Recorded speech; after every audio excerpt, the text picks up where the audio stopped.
ton ami là. C'est lui, c'est pas moi. C'est lui qui m'a séduit, il m'a montré, vous voyez, et puis je suis tombé. Amen. Amen. C'est toi.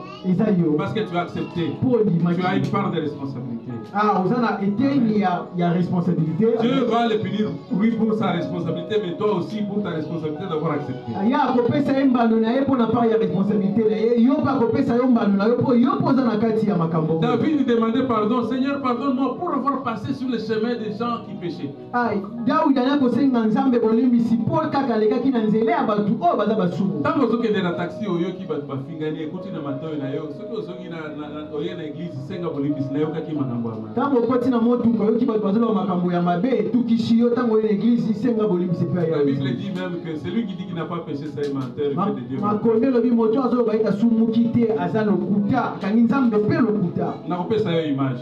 La Bible dit que les choses, la nature ne nous enseigne pas quelque chose. Est-ce que mon qui les autres a dit sur comment côté? Au chocolat caca, tu te laves très bien. Chocolat caca malamu. Tu mets du parfum. On tient par la fin malasi. Tu brosses le dent. On brosse malamu. Un lit très propre, neuf. On a un mètre et sika ya kitoko. Les draps propres. Les pyjamas propres. Pyjama la mère collègue. Et tu dors loin des saletés. Oh là il peut nous sika ya saleté. Réveille-toi seulement le matin. La bouche va sentir mauvais. Tu vas transpirer. Est-ce que tu peux directement aller au boulot? Il faut encore se laver. C'est pourquoi Jésus nous a enseigné. Pardonne-nous nos offenses. Mais comme nous pardonnons aussi. Parce que si tu n'as pas un cœur qui pardonne, Dieu ne te pardonnera pas. Et il y a des péchés que beaucoup de chrétiens commettent maintenant beaucoup. Un cœur qui ne pardonne pas. Et si tu ne pardonnes pas, tu bloques ta propre vie. Et ce n'est pas moi qui l'ai dit, c'est la Bible qui l'a dit. Si vous ne pardonnez pas, notre Père ne vous pardonnera pas non plus. La sorcellerie, notre sorcellerie de ta vie, c'est ton cœur qui ne pardonne pas. Un cœur qui ne pardonne pas.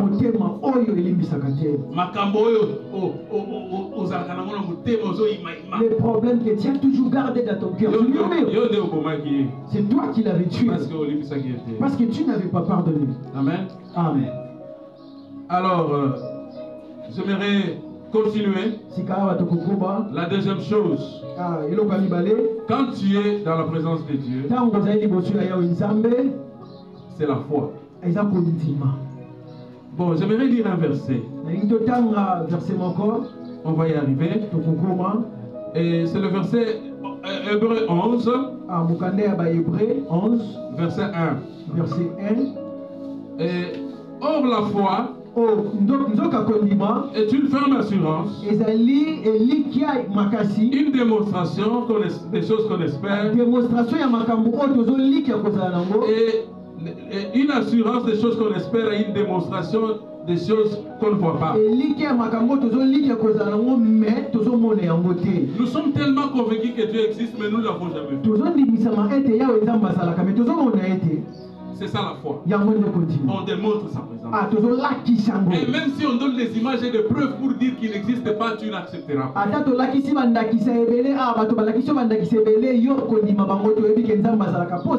Amen. Amen. Et la Bible dit ceci. Approchons-nous avec assurance. Amen. Amen. Nous allons lire ça en Hébreu 10. Hébreu 10, le verset 22. 22. La Bible dit ceci. Approchons-nous avec un cœur sincère. Dans la plénitude de la foi. Il y a un cœur sincère. Ça se marie avec ce que nous avions lu là-bas. La démonstration de la foi, c'est aussi un cœur qui demande pardon. Parce que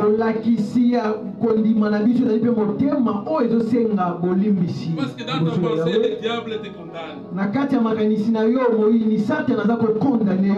Ce péché est tellement grand.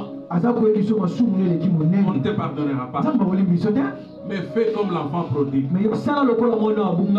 Il dit, je retourne chez mon père. Je vais être même un esclave. Mais son père le reçoit comme un roi, comme un prince. Sans la foi, il est impossible d'être agréable à Dieu. Sans la foi, tu ne peux pas pleurer à Dieu. C'est cette assurance. Et même la parole de Dieu dit ceci. Quand on parle de l'assurance, ça veut dire la conviction. Et la Bible dit ceci. Tout ce qui ne vient pas d'une conviction est un péché. Dieu n'aime pas ceux qui hésitent, qui doutent, qui ont peur et qui n'ont pas la foi. Hébreux 4, le verset 16 dit ceci. Hébreux 4, verset 16 dit.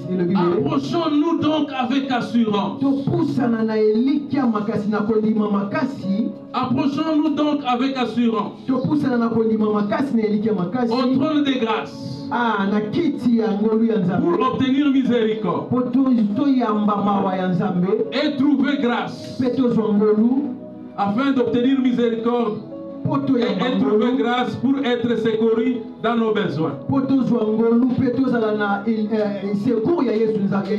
Lorsque tu as la foi ferme, tu as l'assurance. Tu vas trouver miséricorde et grâce. Et même si tu as péché, tu as la foi que Dieu va te pardonner. Et je ne sais pas comment tu t'es approché, par habitude ou bien avec conviction.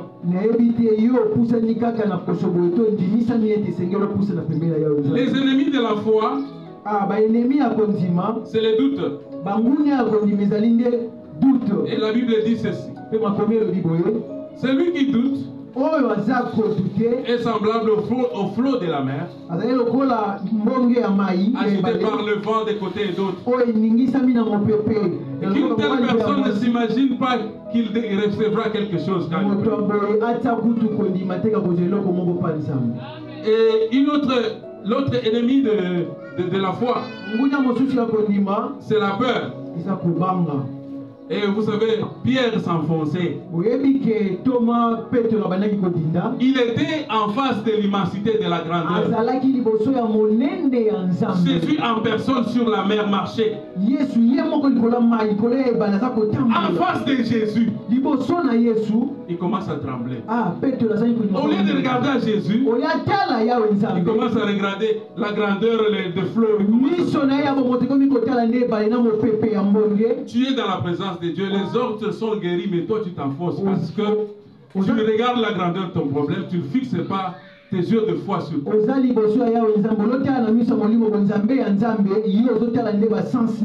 Il est écrit qu'il te soit fait selon ta foi. Et voyez, Jésus à chaque fois il disait ta foi t'a sauvé. Qu'il te soit fait selon ta foi. Mais j'aimerais que tu découvres un aspect important. Un aspect important de la foi. Romains 10 verset 17. La foi vient de ce qu'on entend. Ce qu'on entend vient de la parole de Christ. Ok, cette femme avait écouté les paroles de Jésus. Et au début, elle disait, entre toi et nous les Samaritains et toi Jésus, il n'y a pas d'entente. Elle n'avait pas de foi. C'est ce que je disais, que tu viens dans la présence de Dieu et tu ne retournes pas tel que tu es devenu. Et en quittant dans la présence de Dieu, elle dit que, en tout cas, est-ce que ce n'est pas lui le Christ?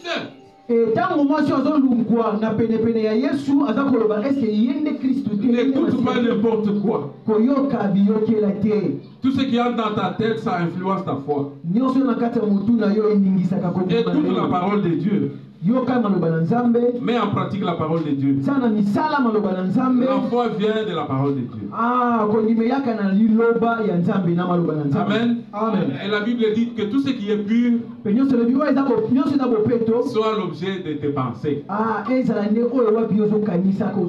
Ce qui est pur, c'est la parole de Dieu. Amen. Amen. Et alors, quand la foi commence à monter, il dit, ah, Jésus, donne-moi cette eau de vie là. Nous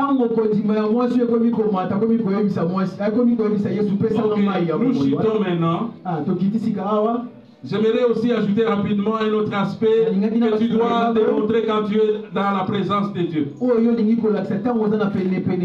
la grandeur de Dieu. J'aimerais rapidement parler de l'adoration et la louange. Au même chapitre, Jean 4, verset 23. Jean chapitre 4, verset 23. Elle dit que eux ils adorent à Jérusalem et Dieu dit que l'heure est venue où les vrais adorateurs adoreront en esprit et en vérité.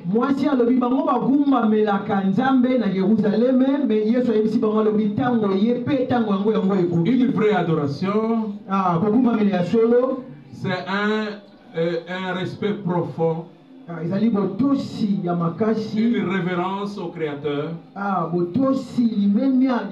Lui qui est Créateur, tu le contemples dans l'immensité de sa grandeur. Tu l'élèves dans ton cœur et tu lui donnes sa place. Car la Bible dit, tu aimeras ton Dieu de tout ton cœur, de tout ton âme, de tout ton esprit. Il occupe la première place dans ton cœur. Qu'il soit le premier et le dernier. Il n'y a rien qui existe qui a plus de valeur que lui. En fait, l'adoration et la louange se complètent, n'est-ce pas? Louange et adoration, ils ont aussi complété. Et tu l'élèves pour tout ce qu'il a créé. Tout ce qu'il a créé. Quand tu te poses des questions, qui a créé le ciel? Qui a créé la terre? Et tu es éperdu d'émotion. Il y a un grand créateur. Le rocher des arts. Les rochers des arts. El Elyon. Elohim. Adonai. El Shaddai. Moi j'aime l'appeler Abba Père. Mais il est aussi le roi des rois. Moi quand je l'appelle le roi des rois, pour m'approcher de lui, il y a un protocole. Quand il est saint, il n'y a personne qui a vu Dieu saint et qui peut vivre. Mais quand je l'appelle Père, il m'embrasse. Même si je suis